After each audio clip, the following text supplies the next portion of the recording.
Today, I'm exposing the biggest lies in international tax planning and showing you exactly why it fails, who it destroys, and how to protect yourself. The so-called 183 rule is a financial suicide dressed up as clever advice. Because when it comes to tax residency, what you don't know can cost you millions.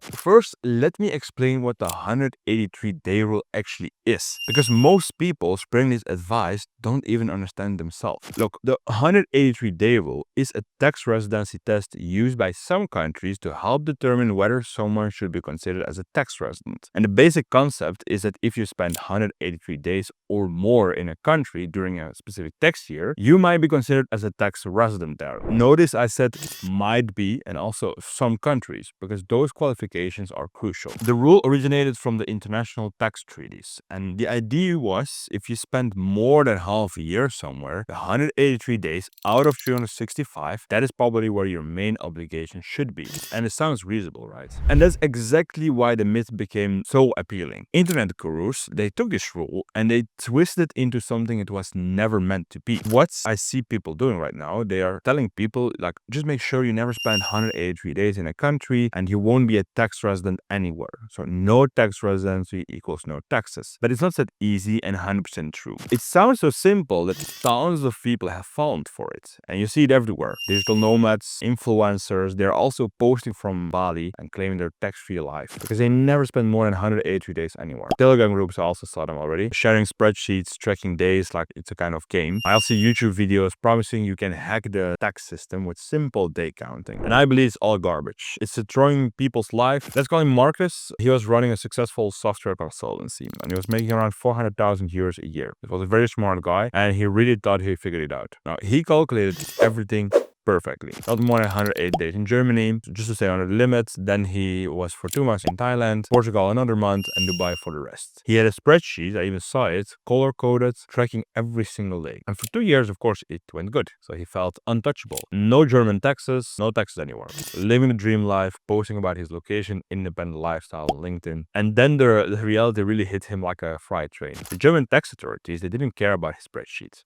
They didn't care about his 108 days as well. They looked at where his business was actually operated from, and that is more important. So where does he invoice his clients from? Where he made the business decisions, and that was all from Germany. This is not only in Germany, by the way. A lot of countries work like this. All right, back to Marcus. He paid 680,000 euros in back taxes, penalties, and interest. His entire business savings were just gone. He had even to sell an apartment to pay the bill. And again, what most people don't realize is it's happening everywhere. I get at least 3 calls a week from people who believe this 183-day nonsense and now they're facing massive tax bills. And the latest data from 2025 shows tax authorities worldwide are getting more aggressive. So Australia just boosted ATO enforcement funding by nearly $1 billion. South Africa's tax authorities are implementing new screening systems specifically targeting the expats. The IRS increased penalties again due to inflation adjustments. Now the pattern is always the same. Smart people believe dumb advice and pay catastrophic prices. The 183-day rule isn't some universal get-out-of-jail-free card. It's just one factor that some countries use the term in tax residency. And most countries that use it combine it with other tests. And that is actually the most important thing and where the difference between failing and not. Now let me break down how different countries actually apply this rule. Germany has what they call the Mittelpunkt der Lebensinteressen. And for all the Germans watching, sorry, I'm not German, but I believe I said it correct. But it actually means the center of interest. Yes, they have the 183-day test, but it's secondary. So if your life is centered in Germany, let's say your family, your business, your investments, you're just a German tax resident, and regardless of how many days you spend. The UK has a statutory residency tax, so which is incredibly complex, but it includes also the 183-day test, but also looks at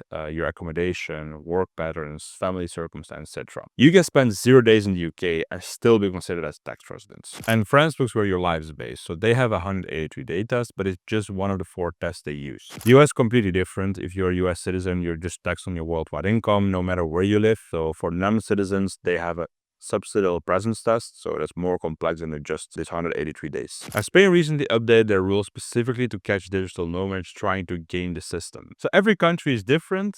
Most countries that even use a 183-day rule combine with other tests that usually matter more. And here's what makes it even more dangerous. So people are moving to places like the UAE, thinking they can just count days and ignore everything else. Now, the UAE has become incredibly sophisticated about tax residency. So under the new tax residency rules, they don't just look at how many days you spend there, but they also look at where your central of life is, your financial and your personal interests, and those type of things. So you can spend 183 days in the UAE and still not qualify for a tax residency. But here's what it makes even more dangerous. So people are moving to places like the UAE thinking they can just count days and ignore everything else. So the UAE has become incredibly sophisticated about a tax residency rule. You can get your tax residency if you spend here 90 or 183 days, but again, it will be very important you don't trigger them somewhere else. So that's the important one. And also, as I mentioned before, you cannot have any more personal ties or investments on your personal name, or let's say real estate on your personal name in your home country. I had a client once and he discovered that he was considered as a Belgian tax resident, Portugal, and even the UAE. So 3 different countries all claiming the right to tax his worldwide income. And the legal nightmare cost him 80,000 euros just to sort out, not including the actual tax he owed. Now, most countries have tiebreakers, so rules in their tax treaties. But these rules assume you're a legitimate tax resident somewhere, and they're not designed to help people who are trying to avoid being a tax resident somewhere else. Now, modern tax authorities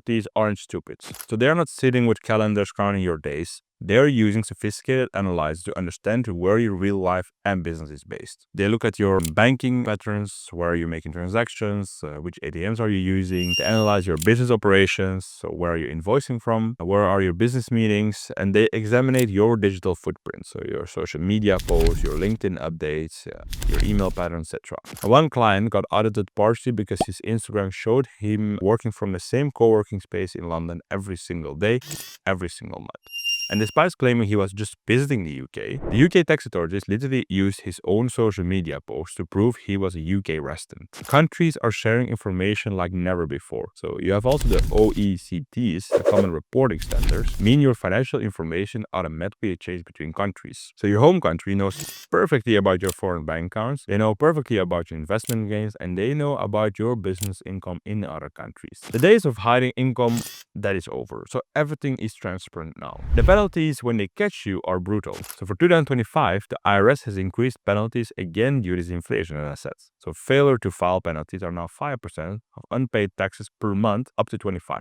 Germany's penalties for tax evasion can be 50% of the evaded taxes plus criminal prosecution. The UK can charge penalties up to 200% for tax evaded, plus interest, and plus potential criminal charges. France is even more aggressive, so their penalties can be enormous. And I've seen people lose their homes, their businesses, their life savings because they believe this 183 day limits. The stress is unimaginable. So one client told me he couldn't sleep for months. His marriage nearly ended because of all this financial pressure. It's completely unnecessary suffering when there are legitimate ways how you can optimize your taxes. The real tax optimization exists. It's legal, it's effective, and it works long term. But it requires actual substance, so not a day counting game.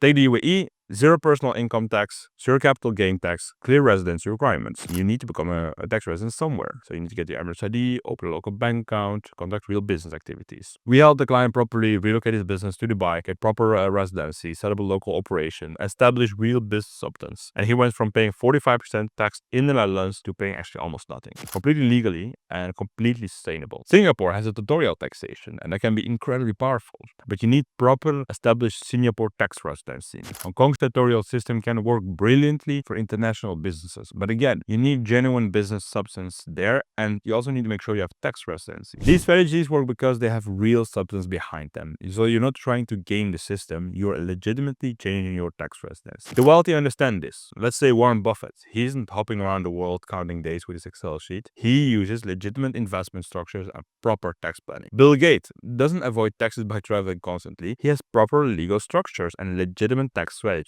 Every billionaire you can think of uses real tax planning with genuine substance, not gimmicks. They invest in jurisdictions with favorable tax treatments, they structure their business properly, and they work with qualified professionals who understand international tax law. Those type of people, they don't rely on internet myths and day counting spreadsheets. If you're currently following the 183-day rule, you need to understand the risks you're taking. So you're not as protected as you think you are. The 183-day rule, when it exists, is just one factor among many. It's not a magic shield that protects you from all your tax obligations. Most countries that use it combined with other tests that often matters more where economic interests are centered, where your family lives, where your business are conducted. Tax authorities worldwide are getting more sophisticated, more aggressive, and better catching people who think they can game the system. And the penalties, they keep getting more severe as governments try to crack down on tax avoidance. Now you have two choices.